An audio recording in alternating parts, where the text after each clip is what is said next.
Welcome back in, everyone, to our interview booth here at the 2024 Arizona Tennis Classic. Joining me here on Tuesday morning is our first man through to the main draw from qualifying. Of course, you all know him as the current world number 136. I know him as Terence Atmane. Terence, thank you for taking the time to join us here on our interview booth. Let's talk first today's match. You get a 3-set victory over a guy who I am sure you spent some time growing up watching in David Goffin. Talk me through the match. What was working so well for you today? Yeah, well, it was, first of all, playing this kind of player in a quali for a challenger is pretty crazy. Yeah. And having myself in quali is also crazy thing, to be honest. So, yeah, well, it wasn't easy at all because, David is playing amazing tennis. So I was just, trying to have some fun there on court. I know, this tournament is for me is to prepare Miami. So I tried to step on court, trying to have some fun, trying to prepare as much as I can the next tournament. But you always want to win. You always want to do great things. So, yeah, well, I'm super happy with the performance today and hope that I can do the same tomorrow. Yeah, it was impressive. I'm curious your thoughts on this Phoenix event more broadly. I know you've only been here for a few days, but you mentioned the draw. The cutoff to get in was 87. So, yeah, I think that's pretty good. What have you thought about the conditions, the country club? Curious what brings you to Phoenix. Why was this the right event for you? Well. First of all, it's the first time for me to come. One of the first time that I come to US, and the first time for me in Phoenix. So, the club is just amazing. It's not like this everywhere, I swear. I know. I played some challenges. Trust me, and it's not the same everywhere. So, but here, the conditions are crazy, and there's a lot of people. Surprisingly, for qualies, for matches, conditions are pretty good. Good balls, good courts. And yeah, I'm really enjoying my time here, and hope that I can go for more. Yeah. Yeah, and you said first time here in the States. Why was this trip the right time for you? Why was it the right moment? Indian Wells, now Miami. Was it very ranking centric, or was exactly? It just, it was really about the ranking. Because 2 years ago, my ranking was about 1,000 or 900 in the world. So I had no opportunities for me to play these Masters, to play these challenges. So. Well, for me, it's a first time for a lot of things. Breaking through the top 150, end of this season, end of last season, sorry. And everything is pretty new for me. I'm trying, to find my place with these top players. So, it's not easy because the intensity, the mental toughness is really different from challengers in ATP. But I'm improving every day. I'm trying to do my best on court, off court as well. I try to improve a lot of things. So, I'm super happy and hope that I can reach the level of David one day, of course. Yeah. I'm glad you used the term mental toughness because I have a stat for you, and I'm curious your reaction to it. Today was your 88th match of the last 52 weeks. Now, I am no mathematician, and I apologize for swearing, listeners. That is a fuck ton of matches. There's just no other way of saying it.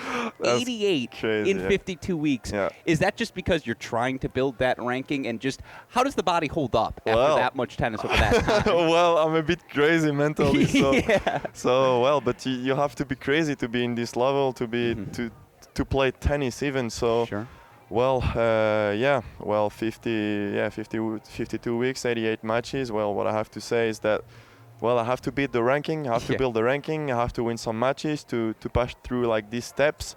So it requires a lot of matches, a lot of tournaments, a lot of big tourneys as well. Because I played a lot of tournaments outside of Europe, outside of my home. I haven't been home for almost 6 months. So it's not easy every day, let's say. But when you have a goal and when you have let's say the opportunity to reach that goal, I think it doesn't really matter in the end. So I'm just trying to step on court and being better than the previous day, being better than the previous match, the previous tournament, and just trying to go for it and do what I have to do.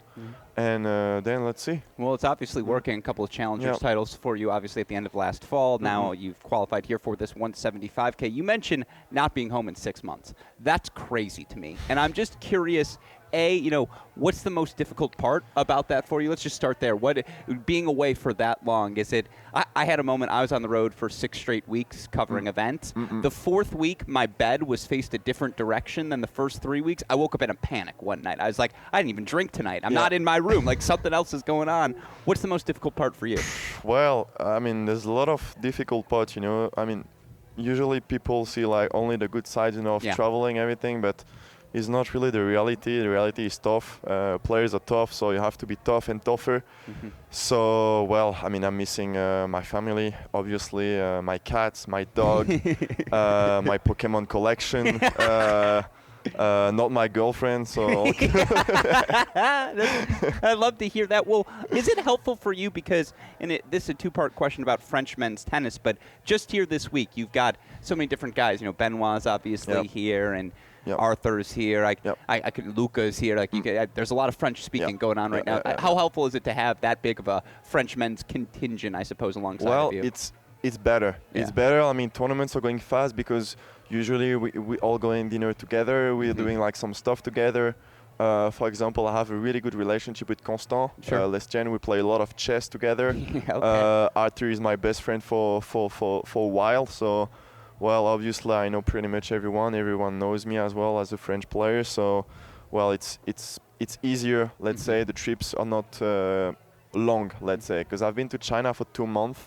I was almost the only European guy there. It was like crazy long. Trust me. No, I can only imagine. Yeah, you're like, can I just have a conversation with someone today, please? Exactly, it's just like, I'm looking for a friend. And, you mentioned you and Arthur. Obviously, he has had an unbelievable start to his 2024 season. And, it's not just him. Luca's a top 100 guy. Arthur Fee, now a top 30 guy in the world. And obviously, it's not just those guys who have had the main profile success. You've won a couple of challengers of late. Anyone who watches Giovanni Pericard play, you're like, I'll take all 6'8" of him. I'm just curious, what's going on right now? What's in the water in France? Why does it all seem to be clicking so well? Well, I think between us, like French players, we're like pushing ourselves, pushing the others.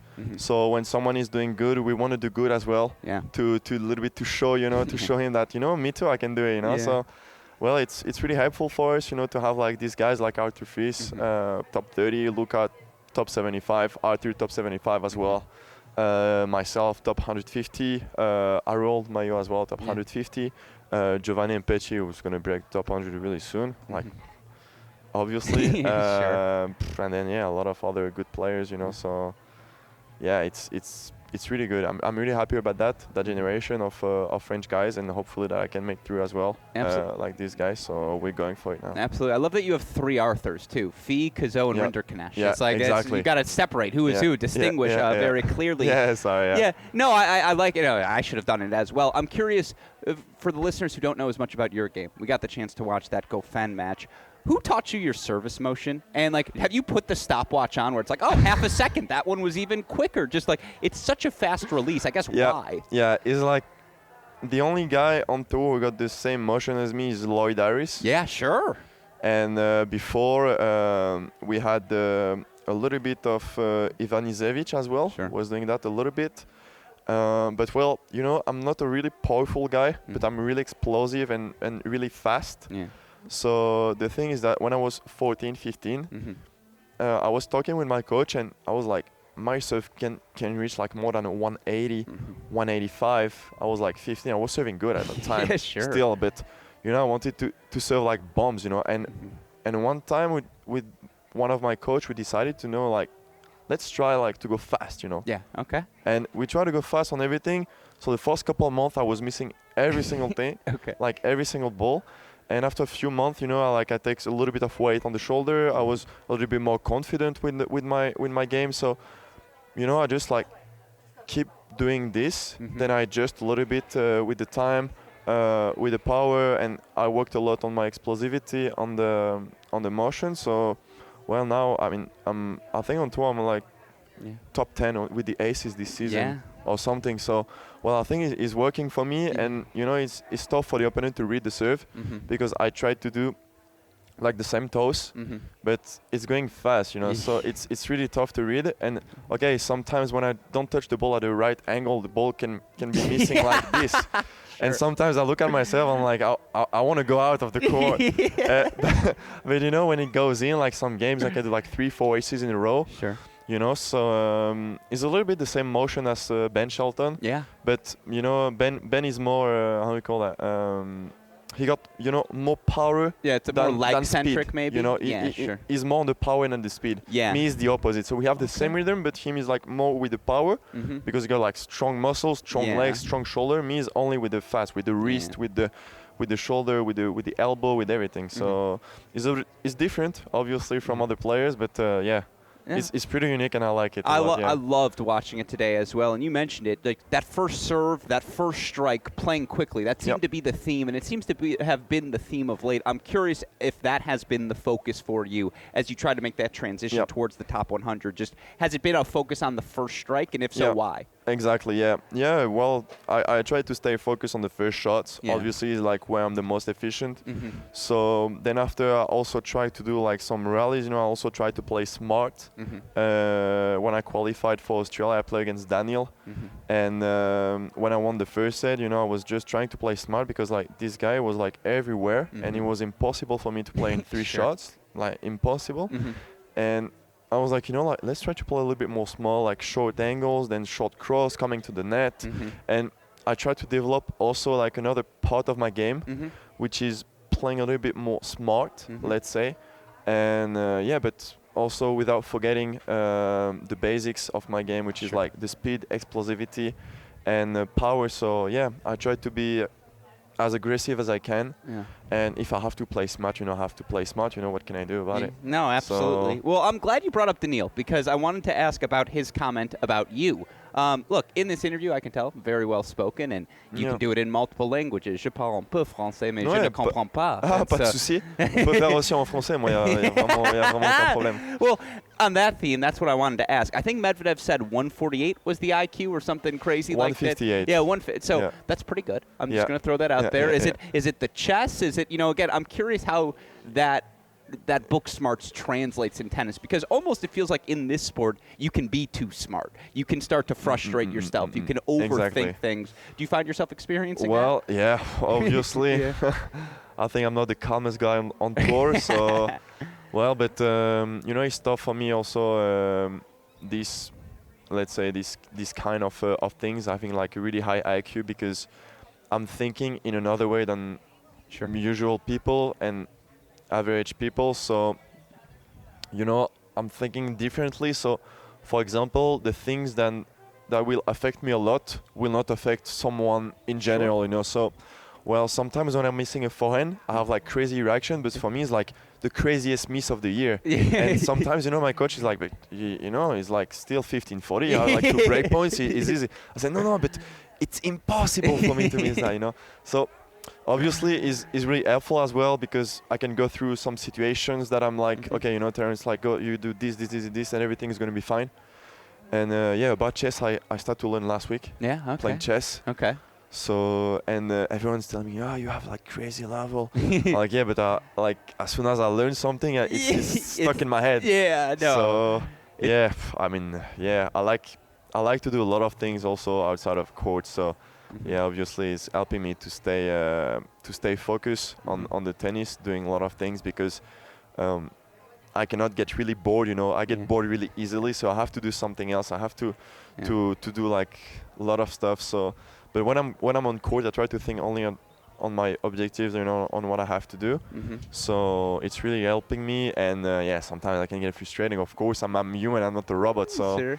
I think that I will always be like this, and I have to deal with that my whole career. So yeah, let's see how it goes. I love it. I always like to joke around when people compliment my ability to find stats. They say, "Yeah, it's a brain for curing cancer. I just really like tennis." And so, again, I like to think, well, welcome to the club, my friend. Exactly. It's good to have you. Tennis is the best therapy ever. Obviously. 100%. Well, then, my last 2 questions for you. Let's just start goals. 2024. You're obviously approaching the top 130, top 100 is on the horizon. Is it as simple as let's crack the top 100 this year? What are you hoping to accomplish? Yeah, well, I'm not really thinking about ranking because for me ranking it will be a consequence of what I'm doing on court. So the only goal that I have is just I'm trying to be a better player and a better person than the previous day, obviously. And if I have to talk about ranking goals, I want to be as fast as I can main draw for ATP 250s. Sure. So it's going to help me a lot. I mean, I have no points to defend till end of July because I started last season, I was like 400. Yeah. So obviously I was playing 25K. So it's a bit different points, different points, different money. So, I'll just, trying to do my best and let's see. Hopefully I can break the top 100 real soon. and then the top 75 real soon, and top 50 by the end of the year. Why not? You know, I have to play some crazy goals, you know, because I'm a bit crazy mentally. So I like to have crazy challenges, you know. So well, if I don't break through the top 50 end of the season, I'll be 55. I'll not be happy, but in the other end, I'll be, you know, it's like on the way, and I have to still to work on a lot of things. So yeah, I mean, we'll see with the ranking how it goes. Yeah, we will look forward to following it all. My last question for you here, and you know, again, you mentioned the ranking there. You're kind of in the vomit zone. Like 130 is, do I play challengers? Do I go play 250 qualies? What does your schedule look like next 3 months? But well, I choose to go on ATP tournaments because they change points for challengers. Now challengers are not really interesting before final for myself. Because the minimum of points that I have is 7, so even if I make a semi-final, I'm at 15 points. Yeah, so you get 8. Which is like I'm gonna do like 129, 127. Yeah. So obviously it's not a good choice, and I choose ATP Tour because I wanted to face these guys, these top guys, getting the rhythm of the ATP, and well, ATP is will be the future for me. So I don't want to get stuck, you know, too long on challengers. Even if with my ranking a lot of people will choose challengers, but in my opinion I think that I have the level, I have the potential to be on the ATP Tour, so I'm just trying to get through. I have some tough periods, of course, because I'm not winning as much as I'm winning last season, but you know, it's like it's a long process. So you know, I'm just trying to step on court on ATPs, trying to break through the top 100 as fast as I can, and trying to be manager of this tournament. So then as soon as I'll be manager of this tournament, it will be way easier for me with the points. Well, fighting for 13 points in qualies against good players. I mean, also ATP 500, 25 points is also good points, you know, to beat 2 guys. So Master 1000 is like almost 30 points also to pass qualies. So I think for me it's a better option to go on ATP, because I think that honestly I have the potential to be there, and I mean I have the motivation to go in there, and you know, I don't want to go back to challengers and just like fight, because obviously the guys will be the same. Every player is playing good in challengers. Every match feels like a final. So challenges are really tough. People don't really realize, but I mean, I'm playing qualies in Arizona, in Phoenix against David Goffin. I don't know if I can say this one day to my children, say, you know, in the challenger event I played David Goffin in the qualies. This guy's like top 100. I'm 135. Yeah, that's good. I'm almost not seeded in qualies. Yeah, that's crazy. Chet Menger's like almost 75. So I'm like, what is happening here? So, well, so we'll see how it goes. I mean, as I said, I also have no points to defend, so it helped me a lot. I can go there ITPs, I can lose some first round. I don't really mind, you know, as long as I'm taking the rhythm, playing with these guys all day, every day, practice sets, matches, getting the rhythm. So for me, it was a good option. I think it's the best option for me right now. No, I love to hear it. When your kids ask you, say, I beat them in final round, and then you go, qualify. Just whisper, very quietly, and they won't hear that. But no, sincerely, obviously, congratulations to you, my friend. Thank it was so much, really fun to watch you play today, and appreciate you taking the time to chat with us. All good. This one. All good. Pleasure's mine.